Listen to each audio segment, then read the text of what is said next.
Arctic क्षेत्र में धरती क्यों धंस रही है? जब हम आर्कटिक शब्द सुनते हैं तो हम अक्सर सफेद बर्फ की अंतहीन चादरों, जमे हुए समुद्रों पर घूमते ध्रुवीय भालुओं और समय से अछूते एक प्राचीन जंगल की कल्पना करते हैं। लेकिन आज आर्कटिक पृथ्वी पर किसी भी अन्य जगह की तुलना में ज्यादा तेजी से बदल रहा है। वैज्ञानिक चेतावनी देते हैं कि आर्कटिक क्षेत्र के कुछ हिस्से सचमुच धंस रहे हैं। लेकिन ऐसा क्यों हो रहा है और हमारे ग्रह के लिए इसका क्या मतलब है? आइए इस घटना को विस्तार से जानें। आर्कटिक पृथ्वी का कूलिंग सिस्टम आर्कटिक दुनिया के शीर्ष पर सिर्फ एक दूर दराज बर्फीली जमीन नहीं है। यह पृथ्वी के एयर कंडीशनर की तरह है। बर्फ की विशाल चादरें और जमी हुई जमीन सूरज की रोशनी को वापस अंतरिक्ष में भेज देती है, जिससे ग्रह ठंडा रहता है। जमी हुई जमीन, जिसे परमाफ्रॉस्ट कहते हैं, एक फ्रीजर की तरह भी काम करती है, जो कार्बन डाइऑक्साइड और मीथेन जैसी ग्रीनहाउस गैसों को अपने अंदर कैद रखती है। लेकिन जैसे जैसे वैश्विक तापमान बढ़ रहा है, आर्कटिक बाकी दुनिया की तुलना में दोगुनी दर से गर्म हो रहा है। यह तेज गर्मी परिदृश्य में गहरे बदलाव ला रही है, जिनमें से एक है जमीन का धंसना। आर्कटिक क्यों धंस रहा है? आर्कटिक में धरती का धंसना मुख्य रूप से परमाफ्रॉस्ट के पिघलने और बर्फ के पिघलने से जुड़ा है। 8. परमाफ्रॉस्ट का पिघलना। परमाफ्रॉस्ट मिट्टी, चट्टान और जैविक पदार्थ है जो हजारों सालों से जमा हुआ है। जैसे जैसे तापमान बढ़ता है, परमाफ्रॉस्ट पिघलना शुरू हो जाता है। जब मिट्टी के अंदर की बर्फ पिघलती है तो जमीन अपनी ताकत और स्थिरता खो देती है, जिससे जमीन धंस जाती है या ढह जाती है। इस प्रक्रिया से जमीन में बड़े बड़े गड्ढे और दरारें बन जाती हैं, जिन्हें कभी कभी थर्मोकार्स्ट कहा जाता है। ग्लेशियर का पिघलना और बर्फ का घटना। आर्कटिक विशाल ग्लेशियरों और बर्फ की चादरों का घर है। जब वे ग्लोबल वार्मिंग के कारण पिघलते हैं तो उनके नीचे की जमीन, जो कभी भारी बर्फ से दबी हुई थी, कुछ क्षेत्रों में ऊपर उठने लगती है, लेकिन दूसरों में धंस जाती है, जिससे ऊबड़ खाबड़ परिदृश्य बनता है। 8. पिघलती बर्फ और पानी से कटाव। आर्कटिक के तटीय क्षेत्रों में तेजी से कटाव हो रहा है, क्योंकि समुद्री बर्फ गायब हो रही है और लहरें सीधे तटों से टकरा रही हैं। पिघलती जमीन अपना आकार नहीं बनाए रख पाती, जिससे तटरेखाएं ढह जाती हैं और धंस जाती हैं। धंसती जमीन के स्पष्ट संकेत समुदायों और वैज्ञानिकों ने पहले ही आर्कटिक के धंसने के स्पष्ट संकेत देखे हैं। ढहते घर और सड़कें। परमाफ्रॉस्ट पर बने घर अब धंस रहे हैं, झुक रहे हैं या उनमें दरारें आ रही हैं, क्योंकि उनके नीचे की जमीन पिघल रही है। गायब होती झीलें। कई झीलें जो जमे हुए परमाफ्रॉस्ट पर थीं, अब जमीन के पिघलने से बह रही हैं, जिससे उन जगहों पर सूखे बेसिन बन रहे हैं जहां कभी पानी हुआ करता था। टूटते जंगल। साइबेरिया और अलास्का में पेड़ गिर रहे हैं, क्योंकि मिट्टी अपनी स्थिरता खो रही है, जिससे वे जंगल बन रहे हैं, जिन्हें स्थानीय लोग ड्रंकन फॉरेस्ट, शराबी जंगल कहते हैं।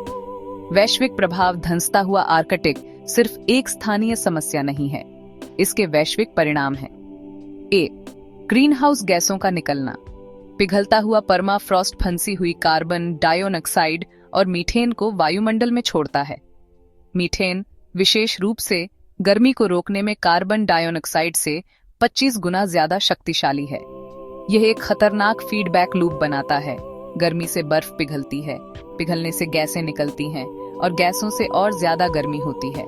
8. बढ़ता समुद्री स्तर। ग्रीनलैंड में पिघलती बर्फ की चादरें दुनिया भर में समुद्र के स्तर को बढ़ाने में योगदान करती हैं। जैसे जैसे ज्यादा बर्फ पिघलती है, न्यूयॉर्क से लेकर मुंबई तक हजारों मील दूर के तटीय शहरों में बाढ़ का खतरा बढ़ जाता है। 8. आवास का नुकसान। ध्रुवीय भालू, सील, वॉलरस और कई आर्कटिक प्रजातियां जीवित रहने के लिए स्थिर बर्फ पर निर्भर हैं। जैसे जैसे बर्फ पिघलती है और जमीन धंसती है, उनके घर गायब हो जाते हैं, जिससे पूरी प्रजातियां खतरे में पड़ जाती हैं। 8. स्वदेशी समुदायों पर प्रभाव। आर्कटिक में रहने वाले स्वदेशी लोगों के लिए धंसती जमीन घरों, सड़कों और पारंपरिक शिकार के मैदानों के लिए खतरा है। उनकी जीवन शैली, जो पीढ़ियों से चली आ रही है, खतरे में है। दुनिया को क्यों परवाह करनी चाहिए? बहुत से लोग सोचते हैं, अगर आर्कटिक धंस रहा है तो मुझे क्यों परवाह करनी चाहिए? ये बहुत दूर है। सच तो यह है कि आर्कटिक बाकी दुनिया से गहराई से जुड़ा हुआ है। आर्कटिक पृथ्वी की जलवायु को नियंत्रित करने में मदद करता है। अगर यह ढह जाता है तो हर जगह लू, तूफान और बाढ़ जैसी चरम मौसम की घटनाएं ज्यादा आम हो जाएंगी। आर्कटिक की बर्फ पिघलने से बढ़ता समुद्री स्तर दुनिया भर के तटीय क्षेत्रों में लाखों लोगों के लिए खतरा है। पिघलते परमाफ्रॉस्ट से निकलने वाली ग्रीन हाउस गैसें जलवायु लक्ष्यों को पूरा करना और ग्लोबल वार्मिंग को सीमित करना असंभव बना सकती हैं। संक्षेप में, जो आर्कटिक में होता है वह आर्कटिक में नहीं रहता। यह हम सभी को प्रभावित करता है। क्या हम इस धंसने को रोक सकते हैं? आर्कटिक का धंसना भले ही न रुकने वाला लगे, लेकिन इंसानों के पास अभी भी विकल्प हैं। 8. ग्रीन हाउस गैस उत्सर्जन में कटौती। कार्बन उत्सर्जन को कम करना सबसे महत्वपूर्ण कदम है। हम ग्रह को जितना कम गर्म करेंगे, आर्कटिक उतनी ही धीमी गति से पिघलेगा। 8.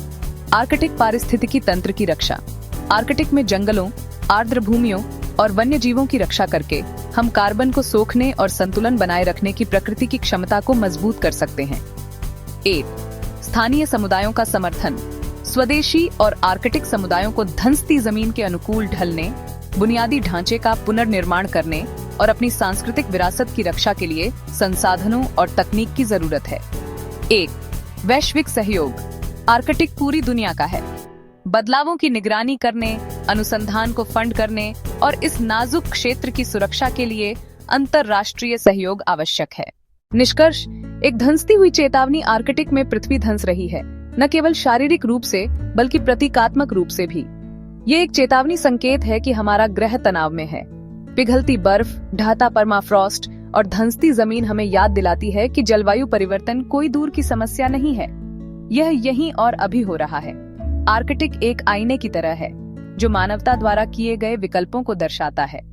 अगर हम इसे नजरअंदाज करते हैं तो इसके परिणाम पूरी दुनिया में फैल जाएंगे, लेकिन अगर हम कार्रवाई करते हैं तो हमारे पास अभी भी इस धंसने को धीमा करने, अपने ग्रह की रक्षा करने और आने वाली पीढ़ियों के लिए आर्कटिक की बर्फीली सुंदरता को बनाए रखने की शक्ति है।